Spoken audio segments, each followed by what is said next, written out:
ॐ नमः सिद्धेभ्य। ॐ नमः सिद्धेभ्य। ॐ नमः सिद्धेभ्य। ॐ जय जय जय। नमोस्तु नमोस्तु नमोस्तु। नमो अर्यन्ताणं नमो सेद्धाणं नमो ऐरियाणं नमो वज्रायाणं नमो लोहे सवसाणं। मंगलम भगवान वीरो मंगलम गौतमो गणी मंगलम कुंद कुंदारो जैन धर्मोस्तु मंगलम सर्वमंगलम मांगल्यम सर्वकल्याणकारकम प्रदानं सर्वधर्माणां जैनं जयतु शासनं जैनं जयतु शासनम्। जम जस जमि देशे जैन विहाणेन जम्मि कालम्मि नादं जिनेन नियदं जम्बं वा मरणं वा तमतस्स तम्मि देशे तेन विहाणेन तम्मि कालम्मि कोशकदिवारेदुम् इन्दु वा तजनिन्दु वा। एवं जो निश्चेदो जानति दवाणि सवपजाय सोसतिष्ठि शुद्धो जो संकति सो को दिट्ठी। बोले जिनवाणी मात की जय, बोले सती मात की जय। सला का पुरुष ग्रंथ और उसमें अपनी चर्चा धर्म ध्यान की चल रही थी। धर्म ध्यान का अंतिम जो भेद है उस भेद के 4 भेद बताए थे, है ना। उसमें अपनी चर्चा चल रही। पिंडस ध्यान के भी 5 भेद किए थे और उसके फिर बात चल रही थी पिंडस ध्यान की 5 धारणाएं बताई थी। पृथ्वी, आग्नेयी, श्वसना, ब्राह्मणी और तत्वरूपति। अब पदस्थ ध्यान लक्षण की बात करते हैं। मंत्र वाक्यों में स्थिर होने को पदस्थ ध्यान कहते हैं। पद माने अक्षर जो है, पद वाक्यों में स्थिर होने को पदस्थ ध्यान कहते हैं। एक अक्षर से लगाकर अनेक प्रकार के पंच प्रमेष्टि वाचक पवित्र मंत्र पदों का उच्चारण करके जो ध्यान किया जाता है वह पदस्थ ध्यान कहलाता है। और ये सब अपन ज्ञानावर्ण में पढ़ चुके हैं। पदस्थ ध्यान के योग एकाक्षरी मंत्र अ या ओम, र या रीम आदि, ये सब एक अक्षरी है। अ खाली अ, या ओम, या ह्र, या रीम आदि। 2 अक्षरी मंत्र अरहम या सिद्धम आदि। 4 अक्षरी मंत्र अरहं। 5 अक्षरी मंत्र असी या उषा, ठीक है, या राम रीम रूम रोम ह्र, ठीक है। नमो सिद्धाणम, नमः सिद्धेभ्य, ये सब 5 अक्षरी है। 6 अक्षरी मंत्र अरहंत सिद्ध, अरहंत सिद्ध, अरहंतम, अरहंत सिद्धम, अरे देव्यो नमः। फिर है ओम नमो अरते, ये सब 6 अक्षर वाले। 7 अक्षरी मंत्र नमो अरहंताणम या नमः सर्व सिद्धेभ्य, ये 7 अक्षर वाले। सबसे बड़ा 35 अक्षरों का महामंत्र नमोकार मंत्र है। इन पंच प्रमेष्टि वाचक मंत्रों का अवलंबन लेकर अपने उपयोग को एकाग्र करने का, स्थिर करने का अभ्यास करना पदस्थ धर्म ध्यान है। माला ध्यान नहीं है, ध्यान रखना। माला गिनना अलग है, ध्यान करना अलग चीज है, ध्यान रखना। वो पद का ध्यान करना। ओम तो ओम दिख रहा है आपको, अनंत सिद्ध, अनंत सिद्ध, ये ध्यान की बात है सब। रूपस्थ, सर्व चिद्रूप का चिंतन रूपस्थ ध्यान है। सर्व चिद्रूप का ध्यान करना क्या कहलाता है? रूपस्थ। ये सब कहाँ से बात आई है? द्रव्य संग्रह की टीका में ये सब बातें वहां से ले रहे हैं। रूपातीत, वर्ण, रस, गंध, स्पर्श से रहित केवल ज्ञान दर्शन स्वरूप जो सिद्ध ब्रह्मेष्टि का या शुद्धता का ध्यान किया जाता है वह रूपातीत ध्यान है। ये भी द्रव्य संग्रह में आया है। निरंजन का ध्यान रूपातीत ध्यान है।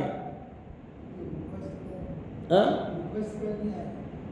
रूपस्थ का ना, किसमें? द्रव्य संग्रह में आया ना, द्रव्य संग्रह की टीका में आया। बोला ना मैं अभी, रूपस्थ बोला। रूपस्थ सर्व चिद्रूप का चिंतन रूपस्थ ध्यान है। इसमें सर्व चिद्रूप का चिंतन रूपस्थ ध्यान है। ये द्रव्य संग्रह के आधार पर लिया गया है, ठीक है। इसलिए बार बार मैं ग्रंथ का नाम बोल रहा हूं। वर्ण रस गंध स्पर्श से रहित केवल ज्ञान दर्शन रूप जो सिद्ध ब्रह्मेष्टि का या शुद्धता का ध्यान किया जाता है वह रूपातीत ध्यान है। ये भी द्रव्य संग्रह से लिया है।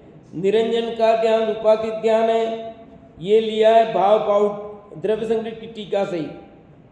और कहाँ आया है? अन्य ग्रंथों के उल्लेख ज्ञानावरण में आया है, परमात्मा प्रकाश, सब ग्रंथों के उदाहरण दिए।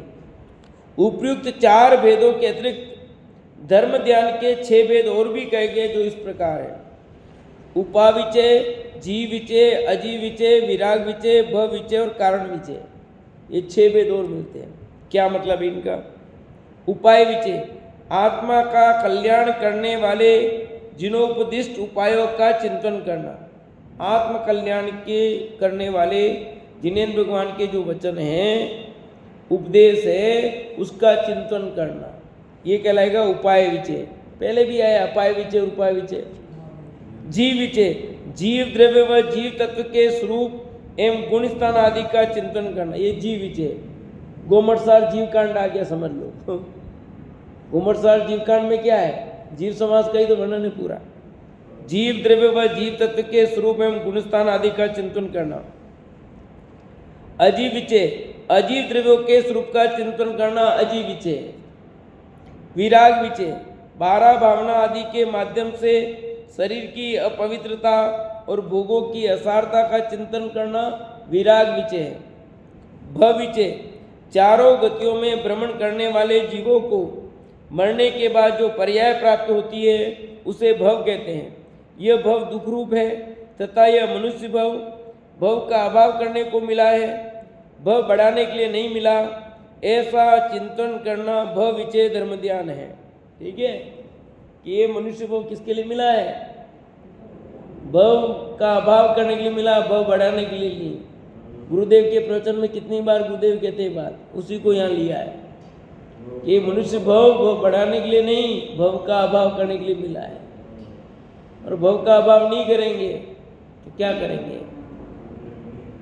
अभी इस संबंध में एक कहानी याद आ रही तो बताता हूँ। अभी आज ही उसमें पढ़ रहा था, श्रीमद् राजचंद्र किसमें एक विद्वान था।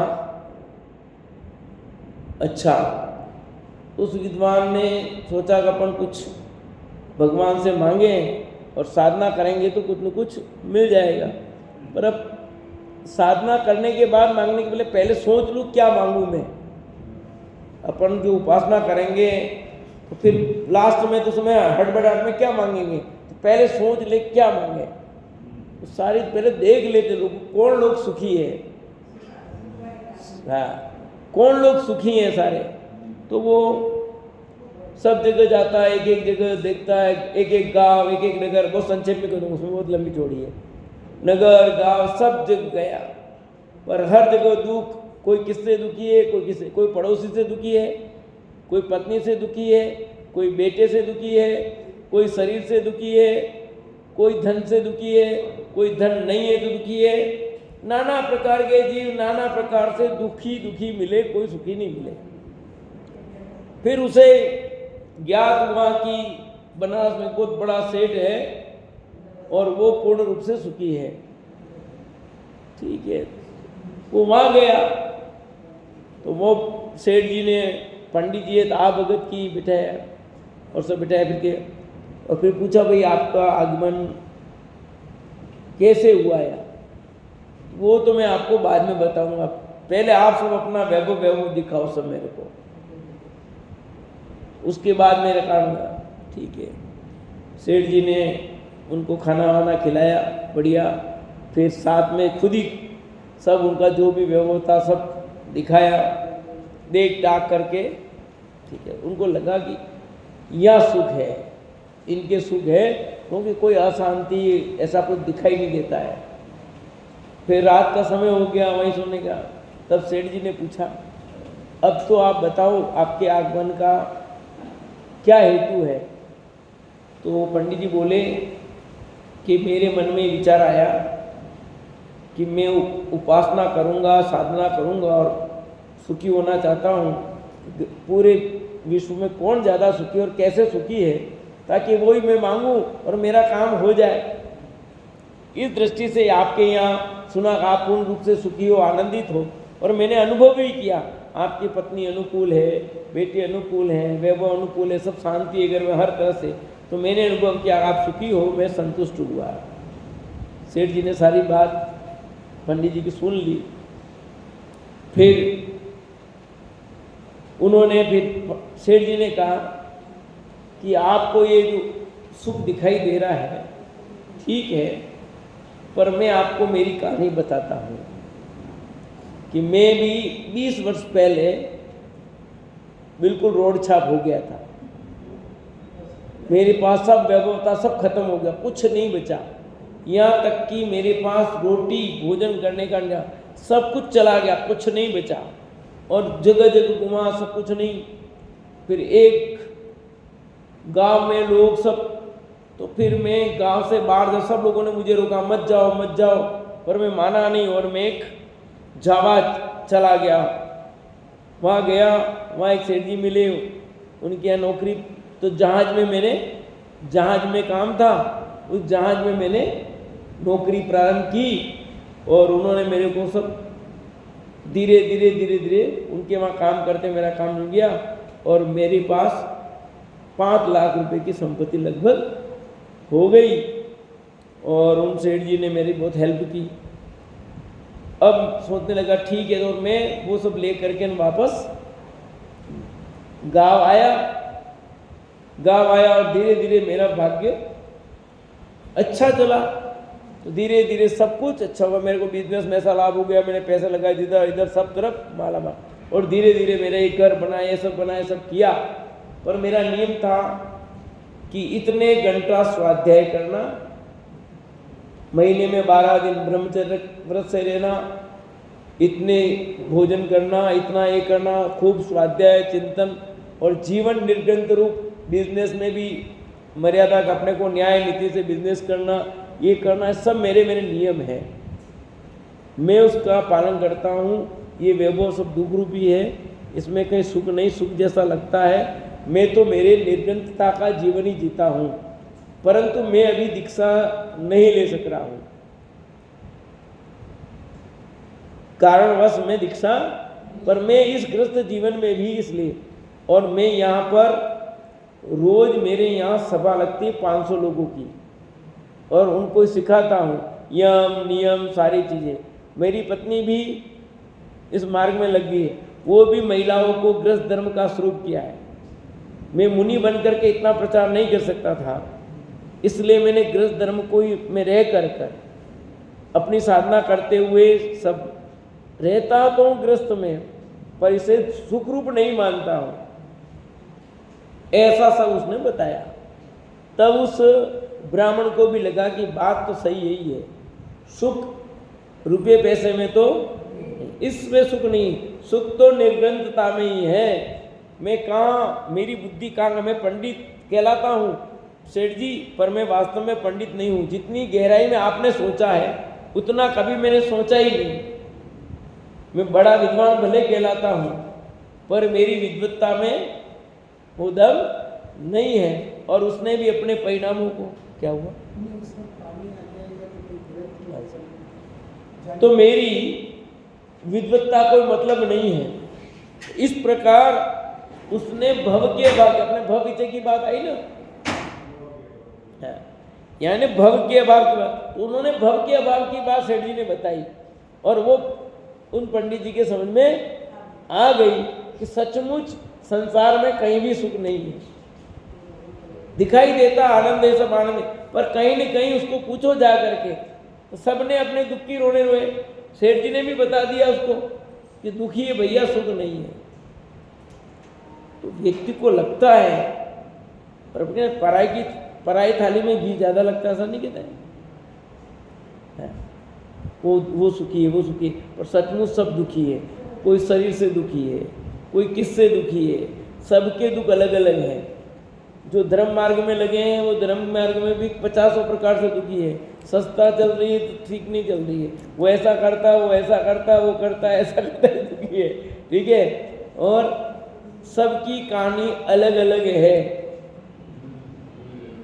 निष्प्रही परिग्रही जीवन जिए तो सुखी हो सकता है, अर्थात उसका परिणाम उस रूप होने चाहिए। निर्ग्रंथता का मतलब भावों से भी निर्ग्रंथता चाहिए, कपड़ों से उतार देने से नहीं।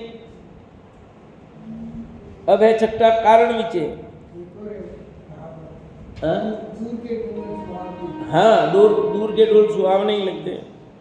कारण विचय तर्क व युक्ति का अनुसरण करते हुए स्यादवाद की प्रक्रिया का आश्रय लेकर तत्व का चिंतन करना हेतु विचय है। तर्क का, युक्ति का अनुसरण करना, जैसे अपन लिया ये तो सिद्ध किया ना, तो तर्क युक्ति का अनुसरण करते हुए स्यादवाद की प्रक्रिया का आश्रय लेकर तत्व का चिंतन करना। जैसे भी ठंडी ठंडी हवा रही है तो कोई भी, हाँ कहीं बारिश होनी चाहिए जरूर। ठंडी हवा आई, इसका मतलब कहीं बारिश हुई है ना। जहां जहां राग है वहां वहां जीव है, पर जहां जहां जीव है वहां वहां राग जरूरी नहीं है। समझे नहीं? इस प्रकार धर्म ध्यान के 10 भेद हो जाते हैं। इसके सिवाय बाह्य व अभ्यंतर के भेद से भी धर्म ध्यान के 2 भेदों का उल्लेख आगम में है। फिर शास्त्र के अर्थ खोजना, शील व्रत पालना, गुणानुराग रखना, प्रमाद रहित होना तथा जिसे अन्य लोग भी अनुमान से जान सके उसे बाह्य धर्म ध्यान कहते हैं। देखो, धर्म ध्यान के 2 भेद हैं, बाह्य और अभ्यंतर। बाह्य में क्या क्या लिया? शास्त्र के अर्थ खोजना, शील व्रत पालना, गुणानुराग रखना, प्रमाद रहित होना तथा जिसे अन्य लोग भी अनुमान से जान सके उसे बाह्य धर्म ध्यान कहते हैं। ये बाहर में है सब, ये शुभ भाव, जिसे केवल अपना आत्मा और सर्वज्ञदेव ही जान सके वह अभ्यंतर निश्चय धर्म ध्यान है। या तो स्वयं जाने या 3 लोके नाथ जाने, वो है आभ्यंतर धर्म ध्यान। तो असली तो यही है आभ्यंतर वाला। बाहर वाला तो शुभ भाव है, और शुभ भाव संसार का ही कारण है समझे नहीं? क्योंकि शुभ भाव तो अनंतों बार ये जीव करता है, अनंतों बार नहीं, हर अंतर्मूर्ति में होता है। शुभ अशुभ, शुभ अशुभ, एक अंतर्मूर्त से ज्यादा तो वो शुभ भाव में टिक ही नहीं सकता। भले आप मंदिर में बैठे हो, घर में बैठे हो, कहीं बैठे हो, अशुभ ध्यान भी आप अंतर्मूर्त से ज्यादा नहीं कर सकते। कितना ही आप घंटों सांस लेके बैठे हो पढ़ने के लिए, आप मंदिर में 3 घंटे बैठे हो तो भी आपका अशुभ ध्यान हुआ ही हुआ है, नियम है वो। और एक मुहूर्त तक पूरा टिक जाए तो केवल ज्ञान नहीं हो जाए कोई भी ध्यान एक मुहूर्त तक टिक जाए तो केवल ज्ञान हो जाए। इसलिए आपका उपयोग कभी भी एक जैसा स्थिर रह ही नहीं सकता है। शुभ रूप अशुभ रूप, शुभ अशुभ चलता ही रहता है। इसलिए तो अपन बोलते ना पूजन में भी, दिन रात सुबह शुभ भावों से मेरा व्यापार चला करता, बोलते कि नहीं बोलते कि दिन रात सुबह शुभ भावों से क्या चल रहा है? मेरा व्यापार चल रहा है। इस प्रकार धर्म ध्यान के आश्रय से अशुभ भाव से बचे रहने रूप व्यवहार धर्म ध्यान होता है तथा शुद्धात्मा के आश्रय से निश्चय धर्म ध्यान होता है। निश्चय धर्म ध्यान की पूर्व भूमिका में इन शुभ भाव रूप 10 प्रकार के व्यवहार धर्म ध्यानों का आश्रय अवश्य होता है। क्लियर होगी बात स्पष्ट कि जो ये निश्चय धर्म ध्यान है उसकी पूर्व भूमिका में, इसके होने के पहले ये शुभ भाव रूप धर्म ध्यान होता है। ये सभी धर्म ध्यान सामूहिक स्वाध्याय के रूप में, तत्व गोष्ठी के रूप में, वाचना, परीक्षना आदि स्वाध्याय के भेदों के रूप में, 12 भावनाओं के चिंतन के रूप में, सामायिक के रूप में, उठते बैठते, चलते फिरते, तत्व विचार करने आदि अनेक रूपों में हो सकते हैं। ठीक है, तो अपने धर्म ध्यान है कि नहीं? बोलो। लेकिन नाम तो तभी पाएगा जब अंतरंग में सम्यक दर्शन हो तो धर्म ध्यान होता है। जो सम्यक दृष्टि नहीं है उनके धर्म ध्यान नहीं होता, परंतु सामान्य रूप से व्यवहार रूप धर्म ध्यान ऐसे कहने में आ जाता है। पर सच्चाई यही है कि सम्यक दृष्टि के ही धर्म ध्यान होता है। तो जो जो सम्यक दृष्टि है उनके होगा, जो मिथ्या दृष्टि होगा उसके नहीं होगा। चौथा ध्यान, शुक्ल ध्यान 4 प्रकार का कहा गया है। शुक्ल ध्यान कितने प्रकार का पढ़ लिए अपन ने सभी नाम? पृथकत्व वितर्क विचार, एकत्व वितर्क विचार, सूक्ष्म क्रिया पाती, समुच्छन क्रिया प्रतिपाती, ये 4 नाम है। कुछ एक आधा शब्द का इधर उधर मिलता, सब में भेद, बाकी है सब यही है। ठीक है, जिस ध्यान में वितर्क अर्थात शास्त्र के पदों का पृथक पृथक रूप से विचार अर्थात संक्रमण होता है। विचार और विचार में अंतर ध्यान रखना, विचार और विचार ये भी बड़ी है। एक विचार और एक विचार दोनों में अंतर ध्यान रखना। हाँ, पृथक पृथक रूप से विचार अर्थात संक्रमण होता रहे, उसे पृथक वितर्क विचार नाम का प्रथम शुक्ल ध्यान है। शास्त्र को वितर्क कहते हैं, शास्त्र को क्या कहते हैं? और अर्थ व्यंजन तथा योगों का संक्रमण अर्थात परिवर्तन को विचार माना गया है। विचार नहीं बोल रहा हूं, भी बड़ी बोल रहा हूं, ये ध्यान रखना, विचार माना गया है। तो शास्त्र को कहते हैं वितर्क, अर्थ व्यंजन योगों का संक्रमण जो परिवर्तन उसको कहते हैं विचार। तो इंद्रियों को वश करने वाला मुनि एक अर्थ से दूसरे अर्थ को, एक शब्द से दूसरे शब्द को, एक योग से दूसरे योग को प्राप्त होता हुआ इस पहले पृथकत्व वितर्क विचार नाम के शुक्ल ध्यान का चिंतन करता है। सब में परिभाषा यही है। क्योंकि मन वचन काय इन तीनों योगों को धारण करने वाले और 14 पूर्वों को जानने वाले मुनिराज ही इस पहले शुक्ल ध्यान का चिंतन करते हैं। इसलिए यह पहला शुक्ल ध्यान सवितर्क और सविचार कहा जाता है।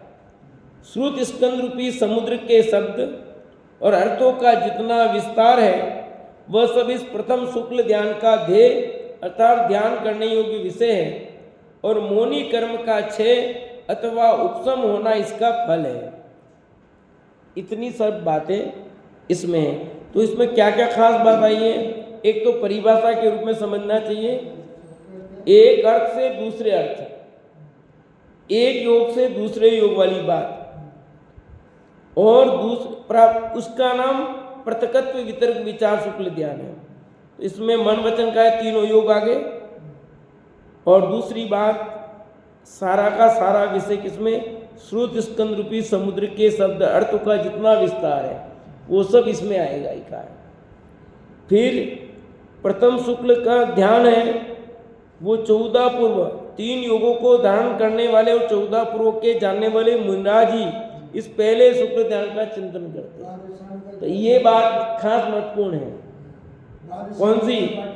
हाँ, ये 14 पूर्व की बात जो है ना, 3 योगों को धारण करने वाले और 14 पूर्व को जानने वाले। यहाँ ऐसा तात्पर्य समझना चाहिए कि ध्यान करने वाला मुनि श्रुत स्कंद रूपी महासमुद्र से कोई एक पदार्थ लेकर उसका ध्यान करता हुआ किसी दूसरे पदार्थ को प्राप्त हो जाता है। अर्थात पहले ग्रहण किए हुए पदार्थ को छोड़कर दूसरे पदार्थ का ध्यान कर ले। पहले का किया, फिर छोड़ के दूसरे में गया। ये सब अवधि पूर्वक हाँ हाँ, एक शब्द से दूसरे शब्द को प्राप्त हो जाता है। इस प्रकार एक योग से दूसरे योग को प्राप्त हो जाता है। इसलिए इस ध्यान को सविचार और सवितर्क कहते हैं। 11 अंग और 14 पूर्व के जानने वाले मुनिराज ही प्रथम शुक्ल ध्यान को कर सकते हैं। यह ध्यान प्रशांत मोह, क्षीण मोह, उपशम तथा छपक श्रेणियों के शेष 8वें, 9वें, 10वें गुणस्थान भी हीनादिक रूप से रहता है।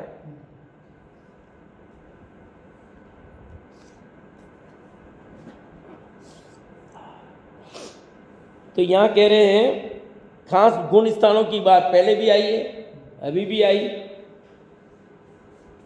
तो गुण स्थान के आधार पर ये कह सकते हैं कि अभी पंचम काल में किसी को फिर सवारी नहीं होती। शुक्ल ध्यान नहीं हो सकता। क्यों? 8वां, 9वां, 10वां गुण स्थान होगा ही नहीं।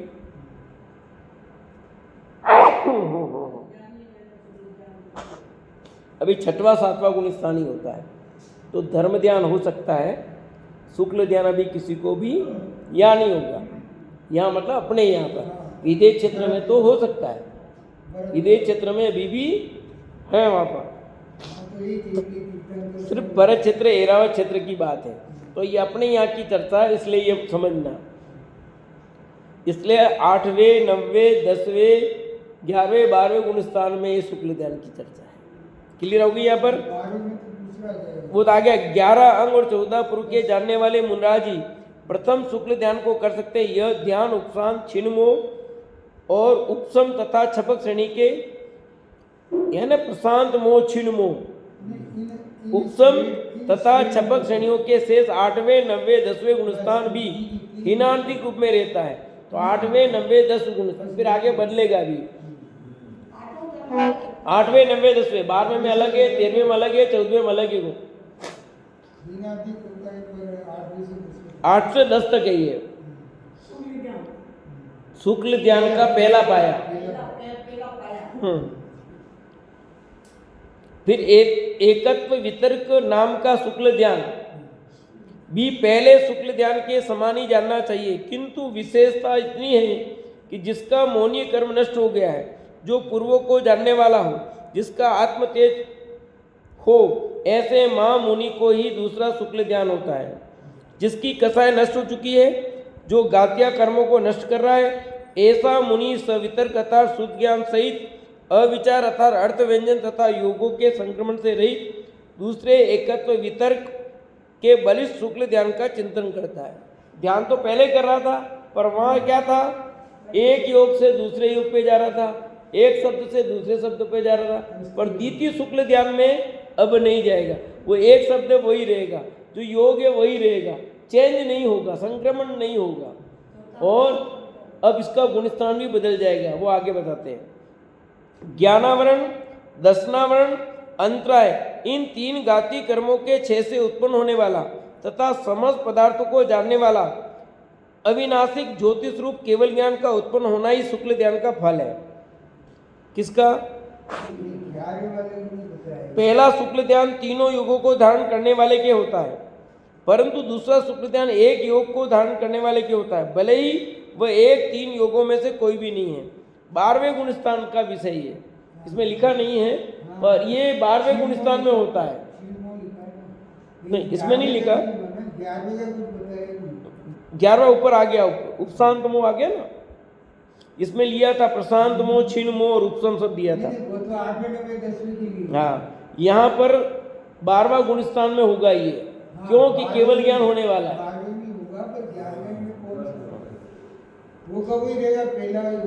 वही चलता है। सूक्ष्म क्रिया प्रतिपाती परम शुक्ल ध्यान केवली भगवान के ही होता है। किसके होगा? वे केवली जिनेंद्र जब योगों का निरोध करने के लिए तत्पर होते हैं, तब वे उसके पहले स्वभाव से समुद्घात की विधि प्रकट करते हैं। उस समय वे केवली भगवान अघाती कर्मों की स्थिति के असंख्यात भागों को नष्ट कर देते हैं और इस प्रकार अशुभ कर्मों का अनुभाग अर्थात फल देने की शक्ति के भी अनंत भाग नष्ट कर देते हैं।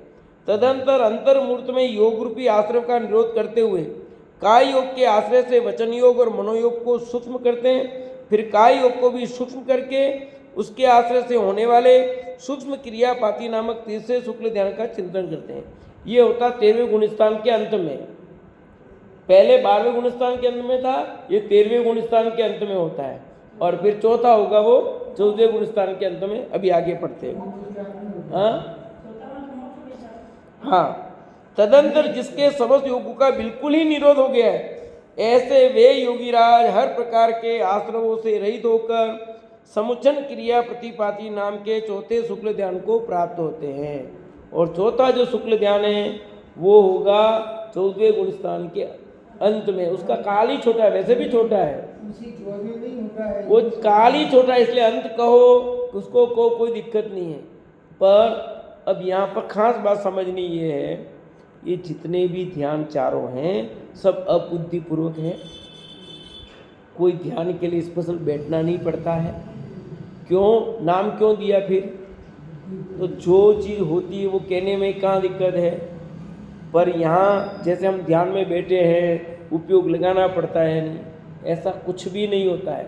क्योंकि अरहंत भगवान बुद्धिपूर्वक कुछ काम ही नहीं है। सिद्ध भगवान तो ध्यान से रहित ही है, उनका ध्यान नहीं है। पर 13वां 14वां गुणस्थान वो अरहंतों का ध्यान है, सिद्ध भगवान के ध्यान नहीं होता। ठीक है, वे ध्यानातीत है। और 12वें गुणस्थान में 8वें 9वें सब शुद्धोपयोग काल गए। और शुद्धोपयोग में आत्मा का अनुभव है। बुद्धिपूर्वक तो वे अपनी आत्मा में लीन है और उसी के में जो क्रम होता है उसको ध्यान के दिया गया। वो ध्यान करने के लिए कुछ करना पड़ेगा नहीं, ये जो कर रहे हैं, ये जो हो रहा है उसी में ध्यान की जो स्थिति बनती जाती है उसको नाम दिया है। नाम दिया मतलब होता है जो। तो ये करणानुयोग का विषय है, समझ लीजिए।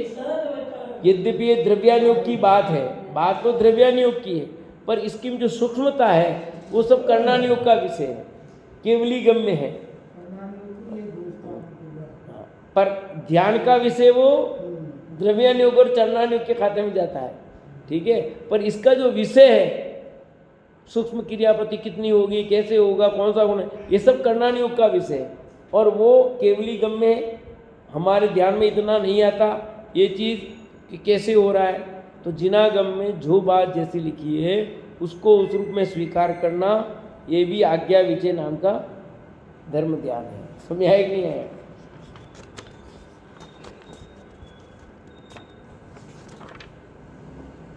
तदंतर योग प्राणायाम और ध्यान का निमित्त नैमित्तिक संबंध तात्विक दृष्टि से तो भेद विज्ञान होने पर वस्तु स्वातंत्र के सिद्धांत के सारे से प्रतिकूल परिस्थितियों में होने वाली राग देश परिणति को क्रीस करने के रूप में तथा परिणामों को शांत रखने के रूप में धर्म ध्यान ज्ञानियों को समय समय पर चलते फिरते भी होता ही रहता है।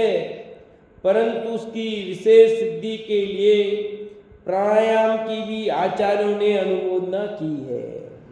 ठीक है, प्राणायाम की प्रशंसा करते हुए कहा गया है कि सुनिर्णित सिद्धांते प्राणायाम प्रशस्यते मुनिभिर ध्यानम सिद्ध्यर्थम स्तेयार्थ चांतारात्मन।